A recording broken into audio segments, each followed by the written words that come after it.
नमस्ते। आज चाहिँ हामी हिजो बिहानै 6-7 बजे हिँडेका घरबाट हिजो बेलुका पुगेर यहाँ बजारमा बसेका थियौं।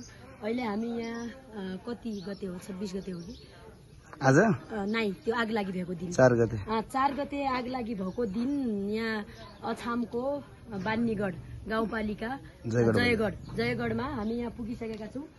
यहाँ हेर्न सक्नुहुन्छ पुरा जलेर केही पनि छैन। अनि यहाँ ठूलो पक्की घर थियो रे एउटा। अनि उहाँ आन्टीले यो पछाडिको बजार नजलोस् भनेर यहाँ यो घर भत्काएको थियो रे। अब हामी यहाँ राहत लिएर माथि पालिका सबैलाई बोलाएर यहाँ माथि नि पालिका छ त्यही सबैलाई राखेर यसरी जान लागेका छौं। ल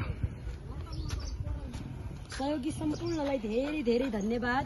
तपाईहरुको सहयोगले आज हामी यो ठाउँमा पुग्न सफल भएका छौं।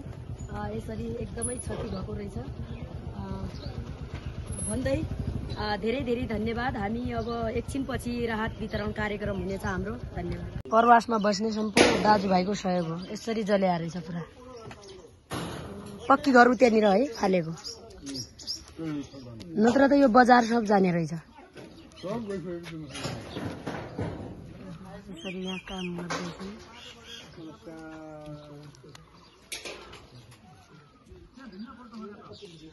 सब यसरी जल्या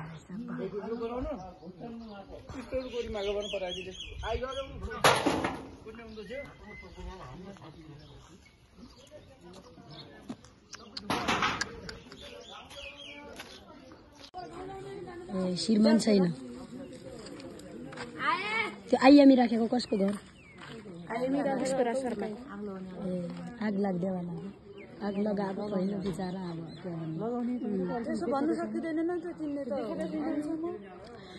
अनि अहिलेसम्म कहीँबाट राहत पाउनु भयो कि नै आन्टी? अब यहीँबाट दिइराखेको छ नि, त्यही हो। कहाँबाट आयो के आयो थाहा छैन। यही पालिकाबाट बाँटिरहेको छ। पालिकाबाटै दिएछ। अहिले बसेका छौ? जसले जहाँ दियो त्यही व्यवस्था गरिदिएको छ पालिकाबाट दिनु त बस्नलाई होइन। दिउँला त भनिएको छ नि, गर्ला भनिएको छ। सरकारले गर्छ नगर्ने होइन होइन। अब हामी त टाढाका मान्छे एकछिन आउने हो, सान्त्वना दिएर जाने हो कि। त्यो भनेको थोरै सहयोग सान्त्वना स्वरूप हो। केही नमान्नुहोस्, तपाईहरुलाई केही नभयो पनि हामीलाई धेरै भयो होइन। कति हो हामीलाई नरुनु होला। अब रुएर पनि के हुने हो। मन्टाउनको काफे पनि